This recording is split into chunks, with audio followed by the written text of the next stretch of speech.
భారతదేశం నా దేశం, పవిత్రమైన భూమి నా దేశం భారతదేశం, ప్రజాస్వామ్య దేశం, దయగల దేశం భారతదేశం. అన్ని జీవుల యందు సమదృష్టి కలిగి ఉండాలని చెప్పిన గీతను అందించిన భగవాన్ కృష్ణుడు పుట్టిన పవిత్రమైన దేశమే భారతదేశం. ప్రపంచానికి ఆధ్యాత్మిక జ్ఞానాన్ని అందించిన దేశమే భారతదేశం, దయగల దేశమే భారతదేశం. ప్రపంచానికి శాంతి బోధనలు చేసిన బుద్ధ భగవానునికి జ్ఞానోదయం కలిగించిన పవిత్ర భూమి భారతదేశం.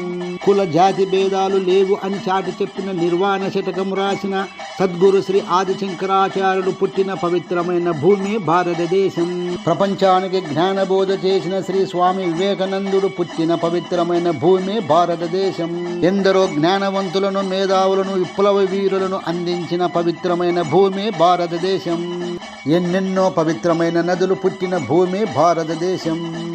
ఎన్నెన్నో పవిత్ర దేవాలయాలు కొలువైన పవిత్రమైన భూమి భారతదేశం. అన్ని దేవాలయాలలో అన్నదానము, భక్తులకు తీరును ఆకలి. భారతదేశంలో ఎన్నెన్నో మతాలు, అన్ని మతాలను సమానంగా చూడాలన్నదే భారత రాజ్యాంగం అభిమతము. భారతదేశం నా దేశం, పవిత్రమైన భూమి నా దేశం భారతదేశం, ప్రజాస్వామ్య దేశం, దయగల దేశం భారతదేశం. భారతదేశం నా దేశం, పవిత్రమైన భూమి నా దేశం భారతదేశం, ప్రజాస్వామ్య దేశం, దయగల దేశం భారతదేశం.